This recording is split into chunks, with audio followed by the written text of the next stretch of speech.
إن الحمد لله نحمده ونستعينه ونؤمن به ونتوكل عليه ونعوذ بالله من شرور أنفسنا ومن سيئات أعمالنا من يهده الله فلا مضل له ومن يضلله فلا هادي له وأشهد أن لا إله إلا الله وحده لا شريك له وأشهد أن محمدا عبده ورسوله أرسله بالهدى ودين الحق ليظهره على الدين كله ولو كره المشركون اللهم صل على محمد وعلى آل محمد كما صليت على إبراهيم وعلى آل إبراهيم إنك حميد مجيد اللهم بارك على محمد وعلى آل محمد كما باركت على إبراهيم وعلى آل إبراهيم إنك حميد مجيد أما بعد فإن خير الكلام كلام الله وخير السنن سنن محمد صلى الله عليه وسلم وشر الأمور محدثاتها وكل محدثة بدعة وكل بدعة ضلالة وكل ضلالة في النار يا أيها الذين آمنوا اتقوا الله حق تقاته ولا تموتن إلا وأنتم مسلمون أعوذ بالله من الشيطان الرجيم بسم الله الرحمن الرحيم فبما رحمة من الله لنت لهم ولو كنت فظا غليظ القلب لم فضوا من حولك فاعف عنهم واستغفر لهم وشاورهم في الأمر فإذا عزمت فتوكل على الله إن الله يحب المتوكلين اللهم رب اشرح لي صدري ويسر لي أمري واحلل عقدة من لساني يفقه قولي إن أريد إلا الإصلاح ما استطعت وما توفيقي إلا بالله عليه توكلت وإليه أنيب. സ്നേഹം നിറഞ്ഞ സഹോദരി സഹോദരന്മാരെ, സത്യവിശ്വാസി വിശ്വാസിനികളെ, പരമകാരുണ്യകനായ പടച്ച റബ്ബിൻ്റെ പരിശുദ്ധ ദീനുൽ ഇസ്ലാം ജീവിതത്തിൻ്റെ എല്ലാ സമയ സന്ദർഭങ്ങളിലും അവൻ്റെ പ്രവാചകനിലൂടെ അറിയിച്ച വിധിവിലക്കുകൾ പാലിച്ചുകൊണ്ട് പ്രാവർത്തികമാക്കുന്ന ഉത്ബുദ്ധരും മുത്തഖീങ്ങളുമാകുന്ന മുസ്ലിമീങ്ങളിൽ ഉൾപ്പെടണമേ എന്ന് എന്നെയും നിങ്ങളെയും ഉണർത്തുകയാണ്, തഖ്വ കൊണ്ട് വസിയത്ത് ചെയ്യുകയാണ്.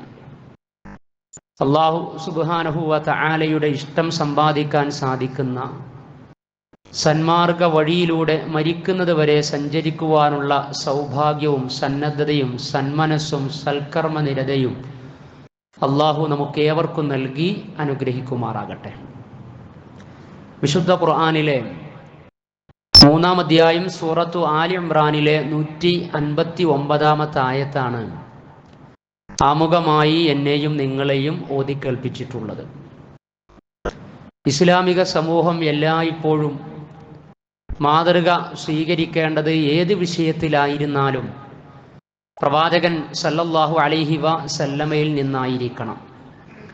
പ്രവാചക ജീവിതത്തിൻ്റെ ഏറ്റവും മനോഹരമായ നിമിഷങ്ങളെന്ന് പറയുന്നത് പ്രവാചകൻ സല്ലല്ലാഹു അലൈഹി വസല്ലമയുടെ വാക്കുകളേക്കാൾ ശബ്ദമുണ്ടായിരുന്നു പ്രവാചകന്റെ പ്രവർത്തനങ്ങൾക്ക് എന്നാണ്. അഥവാ ഒച്ചപ്പാടുകൾക്കെതിരെ, ബഹളങ്ങൾക്കെതിരെ പ്രവാചകൻ സല്ലല്ലാഹു അലൈഹി വസല്ലമ കാഴ്ചപ്പാടുകൾ കൊണ്ടാണ് ഒരു സമൂഹത്തെ, അതിൻ്റെ ഗതിവിഗതികളെ നിയന്ത്രിക്കുകയും നിർണയിക്കുകയും ചെയ്തതായി ചരിത്രത്തിൽ നിന്ന്, പ്രവാചക പാഠശാലയിൽ നിന്ന് നമുക്ക് പഠിച്ച് മനസ്സിലാക്കുവാനുള്ളതും പകർത്തുവാനുള്ളതും. പ്രവാചകൻ സല്ലല്ലാഹു അലൈഹി വസല്ലമയുടെ ഏത് കാര്യങ്ങളും വിഷയങ്ങളും നടപടിക്രമങ്ങളും വിശ്വാസികൾക്കും വിശ്വാസികളല്ലാത്തവർക്കുമൊക്കെ മാതൃകയുള്ള നന്മകൾ മാത്രമായിരുന്നു. ഒരു വിശ്വാസി പടച്ച റബ്ബിലേക്ക് ക്ഷണിക്കുന്നവനും പ്രവാചകൻ സല്ലല്ലാഹു അലൈഹി വസല്ലമയുടെ ചര്യകളെ ജീവിതം കൊണ്ട് അനുവർത്തിക്കുന്നവനുമായിരിക്കണം. വിശുദ്ധ ഖുർആനിലെ 41-ാം അധ്യായം സൂറത്ത് ഫുസ്സിലത്തിൽ അല്ലാഹു സുബ്ഹാനഹു വ തആല ആ ദൗത്യത്തെ സംബന്ധിച്ച് പറയുന്നത് ഇങ്ങനെയാണ്: വമൻ അഹ്സനു ഖൗലൻ മിമ്മൻ ദആ ഇലല്ലാഹി വഅമില സ്വാലിഹൻ വഖാല ഇന്നനി മിനൽ മുസ്ലിമീൻ.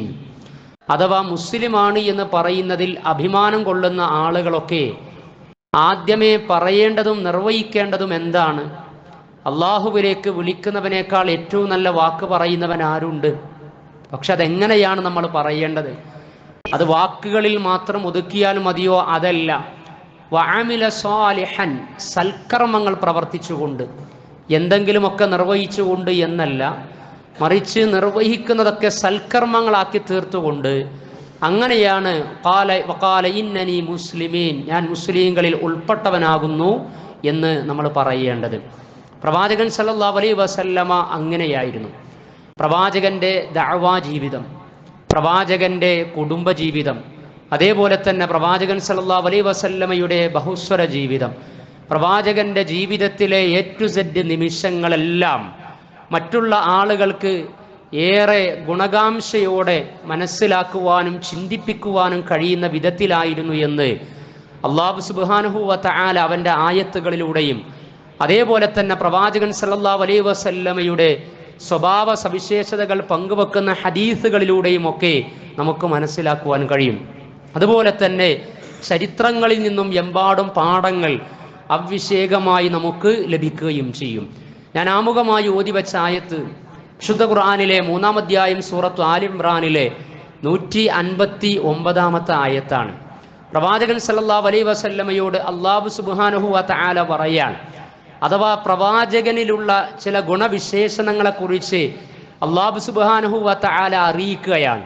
പ്രവാചകൻ അത് അറിയിച്ചു എന്ന് പറഞ്ഞാൽ പിന്നീട് വിശുദ്ധ ഖുർആൻ പാരായണം ചെയ്യുന്ന, പ്രവാചകൻ സല്ലല്ലാഹു അലൈഹി വസല്ലമയുടെ പാത പിന്തുടരുന്ന, പ്രവാചക സുന്നത്തിനോട് അധമ്യമായ അങ്ങേയറ്റത്തെ താല്പര്യം ഞങ്ങൾ വെച്ചു പുലർത്തുന്നു എന്ന് അവകാശമുന്നയിക്കുന്ന ആളുകൾക്കൊക്കെ ഈ പറയപ്പെടുന്ന വിഷയങ്ങളിൽ പ്രവാചക പാതയിലൂടെ സഞ്ചരിക്കാൻ സാധിക്കണമെന്നാണ്. പ്രവാചകനോട് അല്ലാഹു പറയാൻ, ഫബിമാ റഹ്മത്തിൻ മിനല്ലാഹി ലിൻത ലഹും, പടച്ച റബ്ബിൻ്റെ അടുക്കൽ നിന്ന് താങ്കൾക്ക് കാരുണ്യം ലഭിക്കപ്പെടാതെ പോയിരുന്നു എങ്കിൽ താങ്കൾക്ക് ഇത്രമേൽ മഹോന്നതമായ സ്വഭാവ വിശേഷണങ്ങളുമായി അവർക്കിടക്ക് ജീവിക്കാൻ സാധിക്കുമായിരുന്നില്ല. ലിൻതലഹും, താങ്കൾ അവരോട് ലീനായി, ലയ്യിനായി, സൗമ്യതയോടെ, ആർദ്രതയോടെ പെരുമാറുവാൻ താങ്കൾക്ക് സാധിച്ചത് അള്ളാന്റെ തൗഫീഖ് കൊണ്ടാണ് എന്ന് പറയാൻ.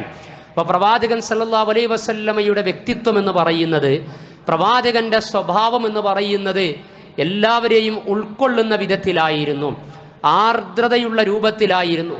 പ്രവാചകൻ അനുകമ്പ കാണിക്കുന്നവനായിരുന്നു. വലൗ കുൻത ഫല്ലൻ ഗലീദൽ ഖൽബി, താങ്കളെങ്ങാനും ഫല്ലൻ അഥവാ പരുഷ സ്വഭാവിയായിരുന്നു എങ്കിൽ, പ്രവാചകൻ അങ്ങനെയല്ല. പക്ഷേ അതിലൂടെ പല പാഠഭാഗങ്ങളും പാഠഭേദങ്ങളും പടച്ച റബ്ബ് നമ്മെ അറിയിക്കുകയാണ്. ഫല്ല് എന്ന് പറയുന്നത്, പരുഷ സ്വഭാവം എന്ന് പറയുന്നത്, കാരുണ്യത്തിന്റെ തിരുദൂതരായി കടന്നു വന്ന പ്രവാചകന്റെ അനുയായികളിൽ ഒരു നിലക്കും ഉണ്ടാകാൻ പാടില്ല എന്നാണ് ആ പറയുന്നത്. പ്രവാചകനോട് പോലും നേർക്കുനേരെ പറയുകയാണ്, താങ്കൾ ഒരു പരുഷ സ്വഭാവിയും ഗലീദൽ ഖൽബി, കഠിന ഹൃദയനുമായിരുന്നു എങ്കിൽ ലം ഫല്ലു മിൻ ഹൗലിക, താങ്കളുടെ ചുറ്റുപാട് നിന്ന് ആളുകൾ കൊഴിഞ്ഞു പോകുമായിരുന്നു, കൂടെ ആളുകളെ കിട്ടുമായിരുന്നില്ല എന്നാണ്. എന്നാൽ പ്രവാചകൻ സല്ലല്ലാഹു അലൈഹി വസല്ലമയുടെ സ്വഭാവത്തിൽ ആകൃഷ്ടരായിക്കൊണ്ട് ആയിരങ്ങളല്ല, പതിനായിരങ്ങളല്ല, അന്നും ഇന്നും എന്നും പ്രവാചകനെ നേർക്കുനേരെ പഠിക്കുന്ന ആളുകൾക്ക് അത്ഭുതം കൂറുന്ന സ്വഭാവ സവിശേഷതകളാണ് പ്രവാചകൻ ബാക്കി വെച്ചിട്ടുള്ളത്. അതുകൊണ്ടാണ് ആർണോൾഡ് വാൻഡൂൺ എന്ന് പറയുന്ന ഹോളണ്ടിലെ ഫിത്ന ഡോക്യുമെന്ററിയൊക്കെ നിർമ്മിച്ച് പ്രവാചകനെ നിശ്ചിതമായി വിമർശിച്ച മനുഷ്യനെ പ്രവാചകനെ കൂടുതൽ പഠിക്കാൻ വേണ്ടി മെനക്കെട്ട സമയത്ത് എന്തുകൊണ്ടാണ് കോടിക്കണക്കിന് മനുഷ്യരുടെ ഹൃദയവസന്തമായി ഇക്കാലത്തും ഈ ആധുനികതയിലും 6 നൂറ്റാണ്ടുകൾക്കപ്പുറം ജീവിച്ച ഒരു പ്രവാചകൻ മാതൃകാ മനുഷ്യനായി മാറുന്നത് എന്നതിനെക്കുറിച്ച് അദ്ദേഹം പഠിച്ചപ്പോഴാണ് പ്രവാചക ജീവിതത്തിന്റെ അനിതര സാധാരണമായ സ്വഭാവ വിശേഷണങ്ങളെയും ആ ജീവിത മാതൃകകളെയും അടുത്തറിഞ്ഞ് അദ്ദേഹം ഇസ്ലാം സ്വീകരിച്ചത്. ഏത് കാലഘട്ടങ്ങളിലും അങ്ങനെയാണ്. കാരണം പ്രവാചകൻ സല്ലല്ലാഹു അലൈഹി വസല്ലമയുടെ നിലപാടുകൾ വളരെ വ്യക്തമായിരുന്നു. സുതാര്യമായ നിലപാടുകൾ, ഏറ്റവും ഉദാത്തമായ സ്വഭാവ വിശിഷ്ടതകൾ പ്രവാചകന്റെ മുഖമുദ്രയായിരുന്നു. വീണ്ടും അല്ലാഹു പറയാൻ ഫഅഫു അൻഹും, അതുകൊണ്ട് താങ്കളുടെ കൂടെയുള്ള ആളുകൾക്കിടക്ക് വല്ല തെറ്റുകുറ്റങ്ങൾ, സ്ഖലിതങ്ങൾ, ന്യൂനതകൾ സംഭവിച്ചു കഴിഞ്ഞാൽ ഫഅഫു അൻഹും, അവർക്ക് താങ്കൾ മാപ്പ് കൊടുക്കണമെന്ന് പറയാൻ. പ്രവാചകൻ സല്ലല്ലാഹു അലൈഹി വസല്ലമയുടെ സ്വഭാവം അതായിരുന്നു. പ്രവാചകൻ എന്ന നേതാവ്, പ്രവാചകൻ എന്ന പ്രബോധകൻ, അവർക്കിടയിൽ ജീവിച്ച പ്രവാചകൻ സല്ലല്ലാഹു അലൈഹി വസല്ലമ കൂടെ ജീവിക്കുന്ന ആളുകൾ ആരാകട്ടെ, ഇണജീവിതത്തിലായിരുന്നാലും സൗഹൃദങ്ങളിലായിരുന്നാലും സഹാബികളുടെ കൂടെയായിരുന്നാലും അയൽപ്പക്കങ്ങളിലായിരുന്നാലും മറ്റുള്ളവരിൽ നിന്നായിരുന്നാലും സംഭവിക്കുന്നതിനൊക്കെ മാപ്പ് കൊടുക്കുക എന്ന ഒരു നാച്ചർ, ആ ഒരു ത്വബീഅത്ത്, ആ ഒരു പ്രകൃതം പ്രവാചകൻ സല്ലല്ലാഹു അലൈഹി വസല്ലമയിൽ ഉണ്ടായിരുന്നു. അത് നമ്മിലും ഉണ്ടാകണം. കാരണം മക്കയിൽ ദഅവത്ത് നടത്തുന്ന സമയത്ത് അതിനുള്ള എല്ലാ രൂപത്തിലും അതിനെ പ്രതിരോധിച്ച് പ്രതിബന്ധങ്ങൾ ഉണ്ടാക്കി, പ്രശ്നങ്ങൾ ഉണ്ടാക്കി, ഇനി ഇത് നടപ്പിലാക്കാൻ പറ്റുകയില്ല എന്ന അവസ്ഥയുണ്ടായപ്പോൾ പ്രവാചകൻ സല്ലല്ലാഹു അലൈഹി വസല്ലമ സഹായം അഭ്യർത്ഥിച്ച് ഒരഭയം ലഭിക്കും എന്ന നിലക്കാണ് ഉമ്മയുടെ നാട്ടിലേക്ക് ത്വായിഫിലേക്ക് പോകുന്നത്. പക്ഷെ അവിടെ അതിനേക്കാളും വലിയ ആർപ്പ് വിളികളും കല്ലേറുകളുമാണ് പ്രവാചകന് ലഭിച്ചത്. എന്നിട്ട് പ്രവാചകന്റെ ശരീരത്തിൽ നിന്ന് ചോര ചിന്തിയിട്ടുണ്ട്. പ്രവാചകൻ സല്ലല്ലാഹു അലൈഹി വസല്ലമ അവർക്ക് മാപ്പ് കൊടുക്കുകയാണ് ഉണ്ടായത്. ജിബ്രീൽ വന്ന് പ്രവാചകരെ, താങ്കൾ അവർ നിന്ദിച്ചത് എനിക്ക് സഹിക്കാൻ സാധിക്കുന്നില്ല, ആ മല അവരുടെ മുകളിലേക്ക് ഞാൻ അങ്ങ് പറിച്ചിടട്ടെ എന്ന് പറഞ്ഞപ്പോൾ വേണ്ട, അവരുടെ അറിവില്ലായ്മ കൊണ്ടാണ് അവരങ്ങനെ നിർവഹിച്ചത്, അവരങ്ങനെ ചെയ്തത്. അല്ലാഹു സുബ്ഹാനഹു വ തആല അവർക്ക് മാപ്പ് നൽകട്ടെ. തൗഹീദിന്റെ കലിമ ഉച്ചരിക്കുകയും ഉയർത്തിപ്പിടിക്കുകയും ചെയ്യുന്ന ഒരു വിഭാഗം, ഒരു സമൂഹം, ഒരു തലമുറ അവരിൽ നിന്ന് ഉണ്ടാകാൻ ഞാൻ ആഗ്രഹിക്കുന്നു എന്ന് അങ്ങേയറ്റത്തെ ഗുണകാംക്ഷയോടുകൂടി അല്ലാഹുവേ അവർക്ക് നീ ഹിദായത്ത് കൊടുക്കണമേ എന്ന് പ്രാർത്ഥിക്കുന്ന പ്രവാചകനെയാണ് നമുക്ക് ആ ചരിത്രത്തിൽ കാണുവാൻ സാധിക്കുന്നത്. വസ്തഗ്ഫിർ ലഹും, പ്രവാചകരെ അവർക്ക് വേണ്ടി അഥവാ പ്രബോധിത സമൂഹത്തിന് വേണ്ടി താങ്കളുടെ കൂടെയുള്ളവർക്കടക്കം പാപമോചനം തേടിക്കൊണ്ടിരിക്കണമെന്ന് പ്രവാചകൻ സല്ലല്ലാഹു അലൈഹി വസല്ലമ ഈ ചരിത്രത്തിൽ നിർവഹിച്ചത് ഇസ്തിഗ്ഫാർ. അതേപോലെ തന്നെ മറ്റുള്ളവർക്ക് വേണ്ടി പാപമോചനം നിർവഹിച്ച ചരിത്രങ്ങൾ. അതുപോലെ തന്നെ വശാവിറുഹും ഫിൽ അംർ, അവരുമായി കൂടിയാലോചന നടത്തണം. പ്രവാചക വ്യക്തിത്വം, പ്രവാചക നേതാവ്, ഇങ്ങനെയൊക്കെ ആയിരുന്നു അവർക്കിടക്ക്. വശാവിറുഹും ഫിൽ അംർ, കാര്യങ്ങളിൽ അവരുമായി ശൂറ നടത്തണം. വിശുദ്ധ ഖുർആനിലെ ഒരു അധ്യായത്തിന്റെ പേര് തന്നെ ശൂറ എന്നാണ്. ശൂറ എന്ന് പറഞ്ഞാൽ കൂടിയാലോചന എന്നാണ്. ഖുർആനിൽ നെജ്വയും ശൂറയും പഠിപ്പിക്കുന്നുണ്ട്. നെജ്വ എന്ന് പറഞ്ഞാൽ ഗൂഢാലോചനയാണ്, ശൂറ എന്ന് പറഞ്ഞാൽ കൂടിയാലോചനയാണ്.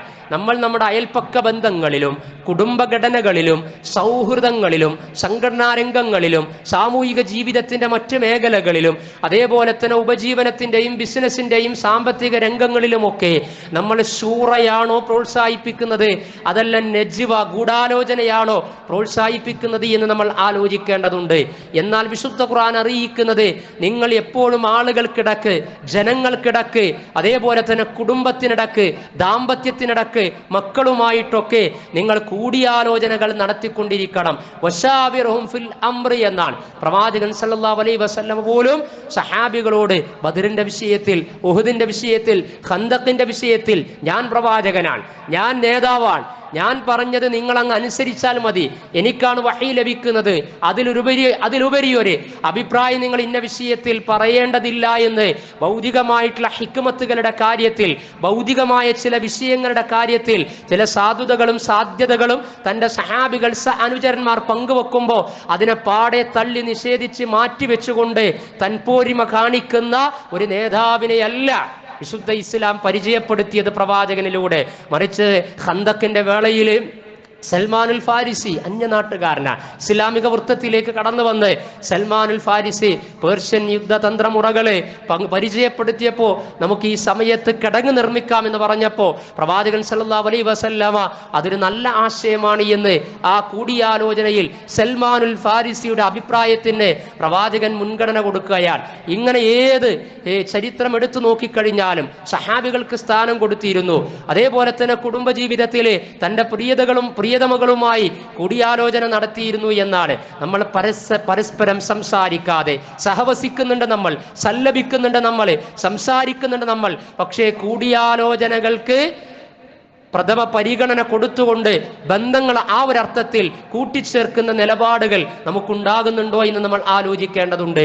അതേപോലെ തന്നെ പ്രവാചകൻ സല്ലല്ലാഹു അലൈഹി വസല്ലമ അങ്ങേറ്റം വിനയം കാണിച്ചിരുന്നു എന്നാണ്. പ്രവാചകൻ സല്ലല്ലാഹു അലൈഹി വസല്ലമ അങ്ങേറ്റം വിട്ടുവീഴ്ച കാണിച്ചിരുന്നു എന്നാണ്. പ്രവാചകൻ സല്ലല്ലാഹു അലൈഹി വസല്ലമ തൻ്റെ അനുചരന്മാരിലെ ഏതെങ്കിലും തിന്മകൾ, തെറ്റുകുറ്റങ്ങൾ തിരുത്തപ്പെടേണ്ടതുണ്ട് എങ്കിൽ അവിടെയും പ്രവാചകൻ മാതൃക കാണിച്ചു. ഇന്നൊക്കെ പ്രഭാഷണ പ്രഘോഷണ വേദികളിലെ ദഅവാ മേഖലകളിൽ, മജ്ലിസുകളിലെ പ്രവാചകൻ സല്ലല്ലാഹു അലൈഹി വസല്ലമയുടെ നാമങ്ങൾ ഉച്ചരിച്ചുകൊണ്ടാണ് ദീനിന്റെ ദഅവത്ത് നടത്തുന്നതെങ്കിലും അത് അലോസരമായി കൊണ്ടിരിക്കുന്ന ഒരു കാലയളവിലൂടെയാണ് നമ്മളൊക്കെ സഞ്ചരിച്ചു കൊണ്ടിരിക്കുന്നത്. എന്തെങ്കിലുമൊക്കെ സ്ഖലിതങ്ങൾ, പോരായ്മകൾ ആർക്കെങ്കിലും ഇടക്ക് സംഭവിച്ചു കഴിഞ്ഞാൽ നേർക്കുനേരെ അവരുടെ പേരുകൾ പരാമർശിക്കപ്പെടാതെ അവരിലടക്കം മാറ്റങ്ങൾ ഉണ്ടാകണമെന്ന നിലക്ക് അവരെ ഉൾപ്പെടുന്ന ഈ സമൂഹത്തിൽ അവർക്കൊരു നിന്ദ്യത വരരുതേ എന്ന് ആഗ്രഹിച്ചുകൊണ്ട് പ്രവാചകൻ സല്ലല്ലാഹു അലൈഹി വസല്ലമയുടെ പ്രബോധന ശൈലിയിൽ മാ ബാലു അഖ്വാമിൻ, മൂന്നാളുകൾ പ്രവാചകന്റെ വീട്ടിലേക്ക് വന്ന് പ്രവാചകന്റെ പത്നിയോട് പ്രവാചക ജീവിതത്തെക്കുറിച്ച് അന്വേഷിച്ചപ്പോൾ പ്രവാചകൻ സല്ലല്ലാഹു അലൈഹി വസല്ലമയുടെ നടപടിക്രമം ഇന്ന രൂപത്തിലൊക്കെ ആയിരുന്നു. അത് പ്രവാചകനായതുകൊണ്ടാണ്, പക്ഷേ ഞങ്ങൾ സാധാരണക്കാരാണ്, അതുകൊണ്ട് പ്രവാചകൻ ചെയ്തതിനേക്കാൾ കൂടുതൽ ഞങ്ങൾ ചെയ്യേണ്ടതുണ്ട്, അതുകൊണ്ട് കല്യാണം കഴിക്കുകയില്ല, ആരാധനകളിലായിത്തീരും, നോമ്പ് നോൽക്കും, അത് മുറിക്കുകയില്ല, ഡെയിലി ഞങ്ങൾക്ക് നോമ്പായിത്തീരും, രാത്രി മുഴുവൻ ഇനി നമസ്കാരമായിരിക്കും എന്ന തീവ്രതയുടെ അതിശയോക്തിയുടെ ആരാധനകളിലേക്ക്, അനുഷ്ഠാനങ്ങളെ കുറിച്ച് അവർ ആലോചിച്ചു, ചർച്ച ചെയ്തു, ആ രൂപത്തിലേക്ക് എത്തിച്ചേരാൻ ആഗ്രഹിക്കുന്നു എന്ന് പ്രവാചകൻ സല്ലല്ലാഹു അലൈഹി വസല്ലമ അറിഞ്ഞ സമയത്ത് ആ മൂന്നാളുകൾ ഉൾപ്പെടെയുള്ള സദസ്സിനോട് പ്രവാചകൻ സംസാരിച്ചത് മാ ബാലു അഖ്വാമിൻ, ചില സമൂഹങ്ങൾക്ക്, ചില ആളുകൾക്ക് ഇത് എന്ത് പറ്റി എന്നാണ്. പ്രത്യേകം നോട്ട് ചെയ്ത് മെൻഷൻ ചെയ്തുകൊണ്ടല്ല പറഞ്ഞത്, മറിച്ച് മാ ബാലു അഖ്വാമിൻ, ആ സമൂഹത്തിന് ഇത് എന്ത് പറ്റി, ഈ സമൂഹത്തിന് ഇത് എന്ത് പറ്റി എന്ന് പറഞ്ഞ് ഒരു അൺനോൺ ആയിക്കൊണ്ട് ഒരു വലിയ തെറ്റിനെ തിരുത്തിക്കുന്ന മനോഹരമായ നിമിഷം പ്രവാചകൻ സല്ലല്ലാഹു അലൈഹി വസല്ലമയുടെ പ്രബോധന രംഗങ്ങളിൽ നമുക്ക് കാണുവാൻ സാധിക്കും. അതേപോലെ തന്നെ പ്രവാചകൻ പലപ്പോഴും പകരം വീട്ടിയിട്ടുണ്ട്. പക്ഷേ ആ പകരം വീട്ടല് നന്മയിലായിരുന്നു, വിനയത്തിലായിരുന്നു എന്നാണ്. മക്കാ ജീവിതത്തിൽ ഉസ്മാൻ ഇബ്നു ത്വൽഹയുടെ കൈവശമാണ് കഅബയുടെ താക്കോല്. കഅബയുടെ താക്കോലുള്ള ഉസ്മാൻ ഇബ്നു ത്വൽഹയോട് ആ താക്കോലൊന്ന് തരണം, കഅബ തുറക്കാൻ ആഗ്രഹിക്കുകയാണ് എന്ന് പറഞ്ഞ സമയത്ത് സാധ്യമല്ല എന്ന് പറയാൻ പ്രവാചകൻ സല്ലല്ലാഹു അലൈഹി വസല്ലം പറഞ്ഞു, ഒരു നാള് വരും അന്ന് ഈ താക്കോല് എൻ്റെ കൈകളിൽ എത്തിച്ചേരുമെന്ന്. അപ്പോൾ ഉസ്മാൻ ഇബ്നു തൽഹ പറയാൻ, ആ നാള് ഖുറൈശികളുടെയും മക്കയുടെയും നാശത്തിന്റെ നാളായിരിക്കും. പ്രവാചകൻ പ്രതികരിച്ചു, അല്ല, അന്തസ്സിന്റെയും ഇസ്സത്തിന്റെയും നന്മയുടെയും നീതിയുടെയും നാളായിരിക്കുമെന്ന്. കാലം പിന്നെയും മുന്നോട്ട് പോയി. പ്രവാചകന്റെ മദീന ജീവിതത്തിന്റെ അവസാന സമയങ്ങളിൽ ഫത്ഹ് മക്ക വിജയം നടക്കുകയാണ്. പ്രവാചകൻ സല്ലല്ലാഹു അലൈഹി വസല്ലമ രക്തച്ചൊരിച്ചിലുകളില്ലാതെ മക്ക പ്രവാചകൻ സല്ലല്ലാഹു അലൈഹി വസല്ലമക്ക് വിധേയപ്പെടുന്ന രംഗമുണ്ടായി. ഇന്ന് രക്തം മണക്കുന്ന ദിനമാണ് എന്ന് പറഞ്ഞ ആളുകളോട് കാരുണ്യത്തിന്റെ പ്രവാചകൻ പ്രതികരിച്ചത്, ഇന്ന് രക്തം മണക്കുന്ന ദിനമല്ല, ഇന്ന് ഇറച്ചി മണക്കുന്ന രക്തം ചിന്തുന്ന ദിനമല്ല, ഹാദാ യൗമുൽ മർഹമ, ഇന്ന് കാരുണ്യത്തിന്റെ ദിനമാണ്. ഇദ്ഹബു അൻതും തുലഖാ, നിങ്ങൾക്ക് ആവശ്യമെങ്കിൽ, ആഗ്രഹിക്കുന്നു എങ്കിൽ നിങ്ങൾക്ക് വിശ്വസിക്കാം, അതല്ലെങ്കിൽ നിങ്ങളുടെ ആശയത്തിൽ നിലക്കൊള്ളാം എന്ന് പറയാൻ ആ ചരിത്ര സന്ധിക്കിടക്കാണ് പ്രവാചകൻ സല്ലല്ലാഹു അലൈഹി വസല്ലമ അന്ന് തിരയുകയാണ്. ഐന ഉസ്മാൻ, എവിടെ ഉസ്മാൻ എന്ന് തിരയുകയാണ്. പ്രവാചകൻ സല്ലല്ലാഹു അലൈഹി വസല്ലമയുടെ കൈകളിലേക്ക് കഅബയുടെ താക്കോല് വന്നിട്ടുണ്ട്. പിന്നീട് ഉസ്മാൻ ഇബ്നു തൽഹ നൽകി മറഞ്ഞു പോയിട്ടുണ്ട് ആൾക്കൂട്ടങ്ങൾക്കിടക്ക്. പ്രവാചകൻ ചോദിക്കുകയാണ്, ഐന ഉസ്മാൻ. അലി റളിയല്ലാഹു അൻഹു ഒക്കെ ആഗ്രഹിച്ചു ആ കഅബയുടെ താക്കോല് പ്രവാചകൻ തന്നെ ഒന്ന് ഏൽപ്പിച്ചിരുന്നു എങ്കിൽ പ്രത്യേകം പറയുകയും ചെയ്തു, പ്രവാചകരെ ഇനി ആ കഅബയുടെ താക്കോല് അങ്ങ് എന്നെ ഏൽപ്പിച്ചാലുമെന്ന്. പക്ഷേ പ്രവാചകൻ ഒന്നും പറഞ്ഞില്ല. ഐന ഉസ്മാൻ എന്നാണ് പ്രവാചകൻ പറഞ്ഞത്. ഐന ഉസ്മാൻ ഇബ്നു അഫ്ഫാൻ എന്നല്ല, ഉസ്മാൻ റളിയല്ലാഹു അൻഹു എന്നല്ല, ഐന ഉസ്മാൻ ഇബ്നു തൽഹ, ത്വൽഹയുടെ മകൻ ഉസ്മാൻ എവിടെ എന്നാണ്. പ്രവാചകന്റെ അരികിലേക്ക് ആൾക്കൂട്ടങ്ങൾ കിടക്കുന്നെന്ന് ഉസ്മാൻ ഇബ്നു തൽഹ കടന്നു വരികയാണ്. എന്നിട്ട് ആ താക്കോല് തിരിച്ചു കൊടുക്കുകയാണ്, നിന്റെ കയ്യിൽ തന്നെ ഇത് ഇരിക്കട്ടെ എന്ന്. ഉസ്മാൻ ഇബ്നു തൽഹ അന്നത്തെ മക്കയിലെ പ്രവാചകൻ സല്ലല്ലാഹു അലൈഹി വസല്ലമയോട് അഹങ്കരിച്ച് പറഞ്ഞ വാക്കുകൾ ഓർത്തു പോവുകയാണ്. അതേ, പ്രവാചകൻ ഇങ്ങനെയാണ് പകരം വീട്ടിയത്. അന്നത്തെ ഉസ്മാൻ ഇബ്നു തൽഹയുടെ അഹങ്കാരത്തിന്റെ, ആഭിജാത്യത്തിന്റെ, അറിവില്ലായ്മയുടെ നിലപാടുകളെ പ്രവാചകൻ വിട്ടുവീഴ്ചയുടെ വിനയം കൊണ്ടാണ് പകരം വീട്ടിയത്. ഇതാണ് പ്രവാചകൻ സല്ലല്ലാഹു അലൈഹി വസല്ലമ. ആ പ്രവാചക പാഠശാലയിൽ നിന്നാണ് തീർച്ചയായും നമ്മൾ ദീന് പഠിക്കേണ്ടത്. അങ്ങനെ പഠിക്കുന്ന ദീന് അദ്ദീനു വന്നസീഹ, ഗുണകാംക്ഷയുടെ ദീനായിരിക്കും. ആ ദീന് ഇന്ന ദീന യുസ്റുൻ, എളുപ്പത്തിൻ്റെയും അതേപോലെ തന്നെ ലഘൂകരണത്തിൻ്റെയും പ്രയാസങ്ങൾ കുറക്കുന്നതിൻ്റെയും ദീനായിരിക്കും. അല്ലാഹു സുബ്ഹാനഹു വ തആല ആ പ്രവാചകനിൽ നിന്ന് ധന്യമായ മാതൃകകൾ സ്വീകരിച്ച് മുസ്തഫ സിബായിയെ പോലെയുള്ള വലിയ പണ്ഡിതന്മാർ തങ്ങളുടെ ഗ്രന്ഥങ്ങളിൽ രേഖപ്പെടുത്തിയതുപോലെ ഈ ഉമ്മത്തിനിടക്ക്, ഈ സമൂഹത്തിനിടക്ക്, ഇസ്ലാമിക സമൂഹത്തിന് ഏതെങ്കിലും തരത്തിൽ ദൗർബല്യങ്ങൾ സംഭവിക്കുന്നു എങ്കിൽ, അരികുവൽക്കരണങ്ങൾ ഉണ്ടാകുന്നു എങ്കിൽ, തീർച്ചയായും വീണ്ടെടുക്കാനുള്ള ഏറ്റവും വലിയ വഴി എന്ന് പറയുന്നത് മാദാ അല്ലമത്തിനിൽ ഹയാ, ജീവിത പാഠങ്ങൾ എന്ന ആത്മകഥയിൽ കോറിയിട്ടതുപോലെ ഇസ്ലാമിക ഉമ്മത്തെ നിങ്ങളൊക്കെ ധരിക്കുന്ന മനോഹരമായ വസ്ത്രങ്ങളെപ്പോലെ അതിനേക്കാളും മനോഹരമായ ഇസ്ലാമിൻ്റെ പ്രവാചകൻ കാണിച്ച സ്വഭാവ ഗുണങ്ങൾ നിങ്ങൾ ധരിച്ചിരുന്നു എങ്കിൽ ഈ ഭൂമുഖത്തെ ഏറ്റവും ഉത്കൃഷ്ട ഉമ്മത്തായി, സമൂഹമായി നിങ്ങൾക്ക് മാറുവാൻ കഴിയുമായിരുന്നു എന്ന്. ഇന്നമാ ബുഇസ്തു ലിഉതമ്മിമ മകാരിമൽ അഖ്ലാഖ്, അതാണ് പ്രവാചകൻ പറഞ്ഞത്. സൽ സ്വഭാവങ്ങളുടെ സമ്പൂർണമായ രൂപം പഠിപ്പിക്കുന്നതിന് വേണ്ടിയാണ് ഞാൻ നിങ്ങളിലേക്ക് നിയോഗിതനായിരിക്കുന്നത്. ആ പ്രവാചകനിൽ നിന്ന് മാതൃക കൈവരിച്ച് ഈ ആയത്തിൻ്റെ അവസാനത്തിൽ പറഞ്ഞതുപോലെ ഫൈദ അസംത, അങ്ങനെ ഏത് കാര്യത്തിലും തീരുമാനമെടുത്തു കഴിഞ്ഞാൽ ഫതവക്കൽ അലല്ലാഹ്, വിശ്വാസം ശരിയാക്കിയിട്ടുണ്ട്, ആരാധനകളും അനുഷ്ഠാന മുറകളും കൃത്യമായി നിർവഹിക്കുന്നുണ്ട്, അതിൻ്റെ അടിസ്ഥാനത്തിലുള്ള അഖ്ലാഖുകൾ, സ്വഭാവങ്ങളും സംസ്കാരങ്ങളും നന്നാക്കിയിട്ടുണ്ട് എങ്കിൽ ഫതവക്കൽ അലല്ലാഹ്, ചൂളിപ്പോകേണ്ട ആവശ്യമില്ല, ഒറ്റപ്പെട്ടു പോകുന്ന അവസരമുണ്ടാവുകയില്ല. ഫതവക്കൽ അലല്ലാഹ്, അല്ലാഹുവിൽ ബരമേൽപ്പിച്ചുകൊണ്ട് കാലത്തിന്റെ മുന്നിൽ നടക്കാനുള്ള കരുത്ത് നേടണം. ഇന്നല്ലാഹ യുഹിബ്ബുൽ മുതവക്കിലീൻ, തീർച്ചയായും അല്ലാഹു അവനിൽ ഭരമേൽപ്പിക്കുന്ന ഇത്തരത്തിലുള്ള മുതവക്കിലീങ്ങളെയാണ് ഇഷ്ടപ്പെടുന്നത് എന്ന്. ആ ഇഷ്ടം സമ്പാദിക്കുക, സൽക്കർമ്മ നിരതമാകുക, സ്വഭാവം നന്നാക്കുക, പ്രവാചകന് പഠിക്കുക. അല്ലാഹു നമ്മെ അനുഗ്രഹിക്കുമാറാകട്ടെ.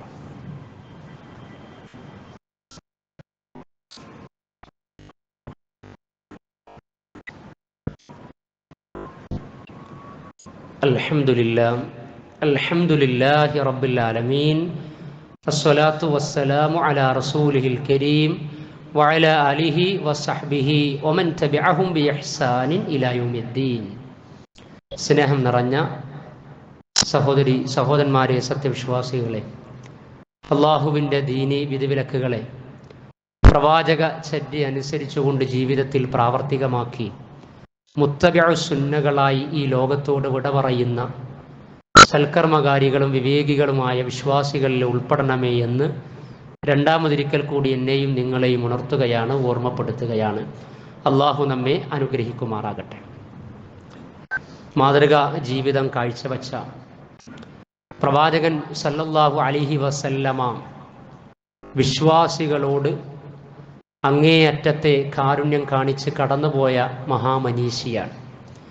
അതുകൊണ്ട് വിശ്വാസികൾക്ക് തിരിച്ചും ആ പ്രവാചകനോട് പ്രതിബദ്ധതയുണ്ട്. വിശുദ്ധ ഖുർആനിലെ ഒരു സൂക്തത്തിന്റെ ഭാഗത്തിൽ പറഞ്ഞതുപോലെ അൻ നബിയു ഔലാ ബിൽ മുഅ്മിനീൻ, വിശ്വാസികളോട് ഏറ്റവും കൂടുതൽ അടുത്ത് നിൽക്കുന്നത് പ്രവാചകൻ സല്ലല്ലാഹു അലൈഹി വസല്ലമയാണ്. പ്രവാചകനെ കഴിഞ്ഞ ഖുത്ബയിൽ പറഞ്ഞതുപോലെ മറ്റെന്തും നമുക്കുള്ളൂ. പ്രവാചകൻ സല്ലല്ലാഹു അലൈഹി വസല്ലമക്കും ഇങ്ങോട്ടും അങ്ങനെയാണ്. ലഖദ് ജാഅക്കും റസൂലും മിൻ അൻഫുസിക്കും, നിങ്ങളിൽ നിന്നൊരു ദൂതനെ അള്ളാഹു നിങ്ങളിലേക്ക് അയച്ചിരിക്കുകയാണ്. അസീസുൻ അലൈഹി മാ അനിത്തും, നിങ്ങൾക്ക് വല്ല പ്രയാസവും ദുരിതങ്ങളും ഉണ്ടാകുക എന്നത് ആ പ്രവാചകന് അസഹ്യമാണ്, സഹിക്കാൻ സാധ്യമല്ല. ഈ സൂക്തം സൂറത്തു തൗബയിലെ 9-ാം അധ്യായം സൂറത്തു തൗബയിലെ 128-ാമത്തെ ആയത്താണ്. ഹരീസുൻ അലൈക്കും ബിൽ മുഅ്മിനീൻ, വിശ്വാസികളോട് അങ്ങേയറ്റത്തെ താല്പര്യമുള്ളവനാണ്. റഊഫുൻ, ആർദ്രതയുള്ളവൻ. റഹീം, കാരുണ്യമുള്ളവൻ. പ്രവാചകൻ സല്ലല്ലാഹു അലൈഹി വസല്ലമയുടെ വിശേഷണങ്ങളാണ് അള്ളാഹ് പറഞ്ഞത്.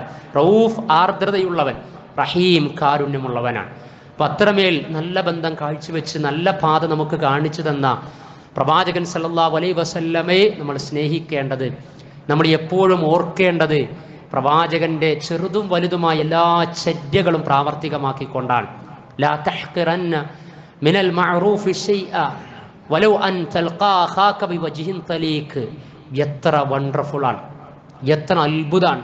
സൈക്കോളജിസ്റ്റുകൾ, സൈക്കാട്രിസ്റ്റുകൾ വലിയ വലിയ കൗൺസിലിംഗ് ക്ലാസ്സുകളിലൊക്കെ പലപ്പോഴും വലിയ പോയിന്റ്സായി പങ്കുവെക്കപ്പെടുന്നത് മനുഷ്യബന്ധങ്ങളിലെ ഊഷ്മളതകൾ ഉണ്ടാകാൻ വേണ്ടി നിങ്ങൾ എന്തിനാണ് ഈ കനമുള്ള മുഖവുമായി വീർപ്പിച്ച് നടക്കുന്നത് എന്ന്. എല്ലാ പ്രശ്നങ്ങളും പരിഹരിക്കപ്പെടണമെങ്കിൽ ഒരു പുഞ്ചിരി, ഒരു മുസാഫഹത്ത്, ഒരു സ്പർശനം മതിയാകുന്നതാണ് എന്ന് ഈ ലോകം ഇന്നേ വരെ കണ്ടിട്ടില്ലാത്ത സൈക്കോളജിസ്റ്റാണ് പ്രവാചകൻ Muhammad, prophet Muhammad peace be upon him. ലളിതസുന്ദര മനോഹരമായ ഒരു പ്രോഫറ്റിക് സെയിങ്സിലൂടെ പ്രവാചകൻ അന്നേ ഇത് പങ്കുവച്ചു. നമ്മിൽ പലരും പ്രാവർത്തികമാക്കാത്തത് കഷ്ടം എന്ന് മാത്രം. ലാ തഹ്ഖിറന്ന മിനൽ മഅറൂഫി ശൈഅ, നന്മയിൽ നിന്ന് ഒന്നിനെയും നീ നിസ്സാരവൽക്കരിക്കരുത്. ഒരു പേയ്മെന്റിന്റെയും ആവശ്യമില്ല, ഒരു ചെലവിന്റെയും ആവശ്യമില്ല, ഒരു കനമെടുക്കലിന്റെയും ആവശ്യമില്ല, ഒരു ഭാരത്തിന്റെയും ആവശ്യമില്ല. വലിയ വലിയ എക്സസൈസുകളും ജിംനേഷ്യങ്ങളും വലിയ വലിയ ആശയങ്ങളും ഐഡിയകളും കരുത്തുമായി പോകുന്ന ആളുകൾ, എന്നാൽ പ്രവാചകൻ പഠിപ്പിച്ച എളിയ വലിയ സുന്നത്താണ്, ചെറിയ വലിയ ചര്യയാണ് സഹോദരന്റെ മുഖത്ത് നോക്കി പുഞ്ചിരിക്കുക എന്ന് പറയുന്നത്. ആ പുഞ്ചിരിയിലൂടെ എന്തൊക്കെ നന്മകളാ ഉണ്ടായിത്തീരുന്നത്. ഇങ്ങനെ പ്രവാചകൻ സല്ലല്ലാഹു അലൈഹി വസല്ലമ പഠിപ്പിച്ചു നൽകിയ ഏതെടുത്ത് പരിശോധിച്ചു കഴിഞ്ഞാലും പോസിറ്റീവ് സ്ട്രോക്ക് എന്ന ആധുനിക ഭാഷയിൽ പറയാം, പോസിറ്റീവ് സ്ട്രോക്ക് മാത്രമാണ്, പോസിറ്റീവ് ആറ്റിറ്റ്യൂഡും ആപ്റ്റിറ്റ്യൂഡും മാത്രമാണ് ഈ സമൂഹത്തിന് പ്രവാചകൻ സമ്മാനിച്ചിട്ടുള്ളത്. അതുകൊണ്ടാണ് ബണ്ണാഷ പറഞ്ഞത്, ഈ സമൂഹം നന്നാകണമെങ്കിൽ പ്രവാചകന്റെ ചര്യ അനുസരിച്ചുകൊണ്ട് മാറിക്കഴിഞ്ഞാൽ നന്നാകുമെന്ന് നോൺ മുസ്ലിമായ ബഡ്നാഷ പോലും പങ്കുവച്ചു എന്ന് പറഞ്ഞാൽ നേരത്തെ ആർണോൾഡ് വാൻഡൂണിനെ പറഞ്ഞതുപോലെ നേർക്ക് നേരെ പഠിക്കുമ്പോൾ കിട്ടുന്നതാണ്. ഞാൻ പറയുന്നത് ഇങ്ങനെയുള്ള ഉദാത്തമായ ചര്യകളൊക്കെ നൽകിയിട്ടുള്ള പ്രവാചകൻ സല്ലല്ലാഹു അലൈഹി വസല്ലമയുടെ ചര്യകളെ വികൃതമാക്കുന്നതിന് വേണ്ടിയല്ല നമ്മുടെ ശ്രമം ഉണ്ടാകേണ്ടത്. ആ പ്രവാചകനെയൊക്കെ കൂടുതൽ കൂടുതൽ പഠിച്ച് മനുഷ്യത്വത്തിൻ്റെയും മാനവികതയുടെയും കാരുണ്യത്തിൻ്റെയും സഹാനുഭൂതിയുടെയും സഹവർത്തനത്തിൻ്റെയും പ്രവാചകനാണ് എന്ന് നമ്മുടെ ജീവിതം കൊണ്ട് നമ്മൾ കൂടുതൽ പ്രകാശിപ്പിക്കണം. അതിൻ്റെ കൂടെ പ്രവാചകൻ നമുക്ക് കൂടുതൽ വേണ്ടപ്പെട്ട വ്യക്തിത്വം എന്ന നിലക്ക് പ്രവാചകൻ സല്ലല്ലാഹു അലൈഹി വസല്ലമയുടെ വാക്ക് കേൾക്കുമ്പോൾ സ്വലാത്ത് നമ്മൾ ഉരുവിടണം. പ്രവാചകന്റെ പേര് കേട്ട് സ്വലാത്ത് ചൊല്ലാതിരിക്കുന്നവൻ ബഖീൽ, അവൻ പിശുക്കനാണ് എന്നാണ് ഹദീസ്. ഒരു സ്വലാത്ത് നമ്മൾ ചൊല്ലിക്കഴിഞ്ഞാൽ അള്ളാഹു നമുക്ക് 10 ഗുണം ചെയ്തു തരുമെന്നാണ്. യാ അയ്യുഹല്ലദീന ആമനു, അല്ലയോ സത്യവിശ്വാസികളെ, സൊല്ലു അലൈഹി വസല്ലിമു തസ്ലീമാ, സൊല്ലു അലൈഹി, നിങ്ങൾ പ്രവാചകന്റെ മേൽ സ്വലാത്ത് ചൊല്ലണം. വസല്ലിമു തസ്ലീമാ, പ്രവാചകൻ ഇസ്ലാമിക ജീവിതം പഠിപ്പിച്ച വിധത്തിൽ പൂർണ്ണമായി നിങ്ങൾ പ്രവാചക ചര്യക്ക് സമർപ്പിതരായി തീരുകയും ചെയ്യണമെന്നാണ്. അപ്പൊ സ്വലാത്തും ചൊല്ലണം, പ്രവാചക ചര്യ പൂർണ്ണമായി നമ്മൾ ഏറ്റെടുക്കുകയും വേണം. എന്നാൽ റബീഉൽ അവ്വലുമായി ബന്ധപ്പെടുത്തിയൊക്കെ സ്വലാത്ത് ചർച്ചയ്ക്ക് വരും, ദിക്ർ ഹൽക്കകൾ ഉണ്ടാകും, സ്വലാത്ത് മജ്ലിസുകൾ ഉണ്ടാകും. മഗ്രിബിന്റെയും ഇശാഇന്റെയും ശേഷം പ്രത്യേക സ്വലാത്ത് സദസ്സുകളൊക്കെ പല പള്ളികളിലും സംഘടിപ്പിക്കപ്പെടും, ബുക്കുകളായി വിതരണം ചെയ്യപ്പെടും, സോഷ്യൽ മീഡിയകളിലൂടെ പ്രചരിപ്പിക്കപ്പെടും. ആ പ്രചരിപ്പിക്കപ്പെടുന്നതൊക്കെ പ്രവാചകൻ ഇഷ്ടപ്പെടുന്നതാണോ, പ്രവാചക ചര്യ പഠിപ്പിച്ച സ്വലാത്തുകളാണോ എന്നുകൂടി ഈ സമയത്ത് നമ്മൾ ആലോചിക്കണം. വെറുതെ അങ്ങ് ചൊല്ലിത്തീർത്ത് കൂലി ലഭിക്കുമെന്ന് വ്യാമോഹിച്ചിരിക്കരുത്. നമ്മൾ നെല്ലും പതിരും വേർതിരിച്ച് പഠിക്കണം. തീർച്ചയായും കളകളാണ് വയലിൽ കൂടുതൽ.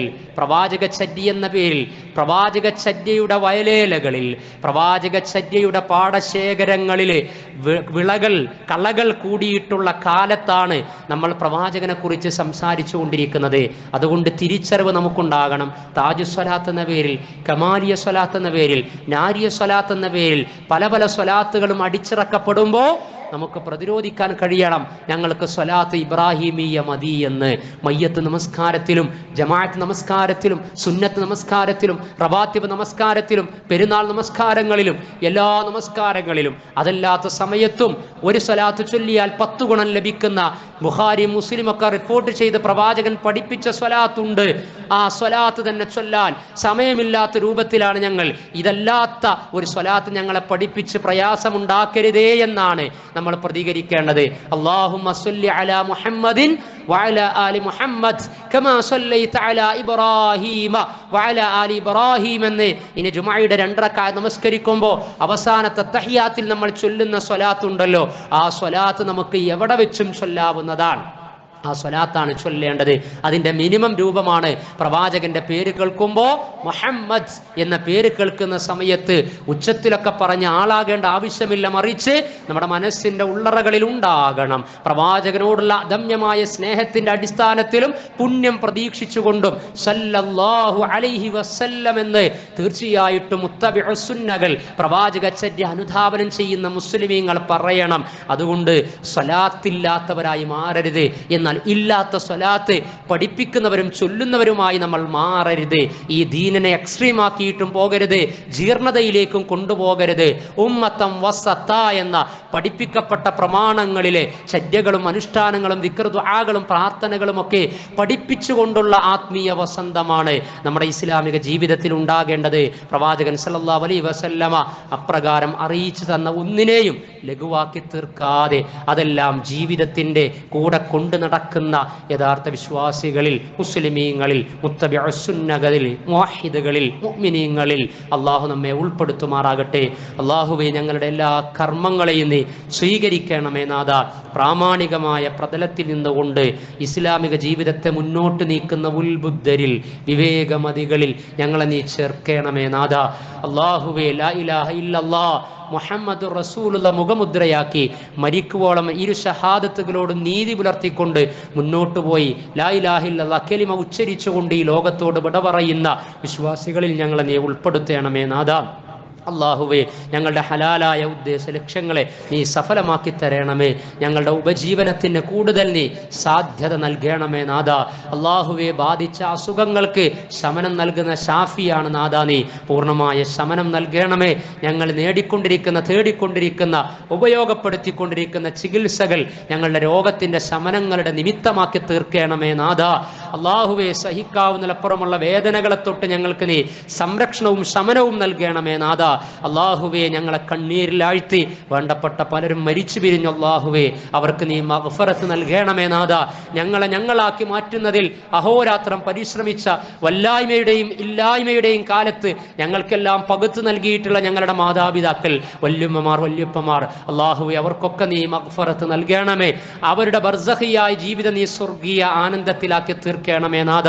അതേപോലെ മരണപ്പെട്ട വസിയ്യത്ത് പറഞ്ഞ് ഏൽപ്പിച്ച കക്കുഴിയിൽ അബൂബക്കർ സാഹിബ്, അതേപോലെ തന്നെ മണപ്പുറത്ത് ഹമീദിന്റെ ഭാര്യ ഹലീമ സാഹിബ, അതുപോലെ തന്നെ നമ്മുടെ കുടുംബങ്ങളിൽ വേണ്ടപ്പെട്ടവരിൽ മരണപ്പെട്ടവർ, അള്ളാഹു ഇവർക്കും അവർക്കുമൊക്കെ മഗ്ഫിറത്ത് മർഹമത്ത് പ്രദാനം ചെയ്യുമാറാകട്ടെ. അള്ളാഹുവേ, ഫലസ്തീനിന്റെ മണ്ണിൽ, ഗസയുടെ മണ്ണിൽ, വെസ്റ്റ് ബാങ്കിൽ, സിറിയയിൽ, ലബനാനിൽ അള്ളാഹുവേ നടന്നുകൊണ്ടിരിക്കുന്ന നരമേധങ്ങൾ പടച്ച റബ്ബേ, നിന്റെ ഇടപെടലിനെയാണ് ഞങ്ങൾ കാത്തിരിക്കുന്നത്. ഇടപെടും എന്ന് വിചാരിക്കുന്ന ആളുകളൊക്കെ നിഫാക്കിന്റെ ആളുകളായി മാറുകയാണ്. ഇസ്ലാമിക ഉമ്മത്തിന്റെ നേതൃപരമായ പങ്ക് വഹിക്കേണ്ടവർ നട്ടെല്ല് നഷ്ടപ്പെടുത്തിയ പ്രസ്താവന യുദ്ധങ്ങൾ നടത്തിക്കൊണ്ടിരിക്കുകയാണ്. അബാബിൽ പക്ഷികളെ അയച്ചവനാണ് നാഥാ നീ. പലതും നീ കാണിച്ചതാണ്. അങ്കുലി പരിമിതമായ ഒരു സമൂഹത്തെ ആദർശ ബലം കൊണ്ട് അതിജീവിക്കാനുള്ള വഴി കാണിച്ചവനാണ് നാഥാ നീ.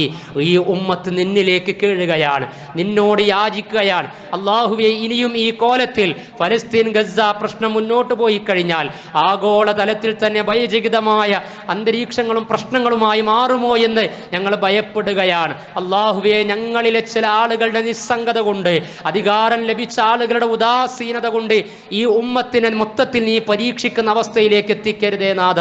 അള്ളാഹുവേ, ഇസ്സത്ത് നൽകണമേ. ഫലസ്തീൻ മണ്ണിന് നീ അതിജീവനം നൽകണമേ. അള്ളാഹുവേ, നിരപരാധികളായ രക്തത്തിന് അള്ളാഹുവേ നീ നീതി നൽകണമേ. കൊല്ലപ്പെട്ടവർക്ക് നീ ഷഹാദത്ത് നൽകണമേ. കുതന്ത്രങ്ങളെ നിന്റെ തന്ത്രങ്ങൾ കൊണ്ട് നീ തകർക്കണമേ നാഥ. അല്ലാഹുമ്മ അഇസ്സൽ ഇസ്ലാമ വൽ മുസ്ലിമീൻ വഅദില്ല അശ്ശിർക വൽ മുശ്രിക്കീൻ. اللهم أذل الشرك والمشركين والنفاق والمنافقين. اللهم انصر إخواننا في فلسطين. اللهم انصر إخواننا في لبنان. اللهم انصر إخواننا في سوريا. اللهم انصر إخواننا في جميع أنحاء العالم. اللهم انصر المظلومين في العالم. اللهم كن نصيرا ومعينا للمجاهدين في فلسطين. اللهم كن نصيرا ومعينا للمجاهدين في فلسطين. اللهم دمر وشتت ومزق أعداءك وأعداء السلم والسلام والتعايش. اللهم إنا نسألك العفو والعافية من ديننا ودنيانا وأهلنا ومالنا. ربنا آتنا في الدنيا حسنة وفي الآخرة حسنة وقنا عذاب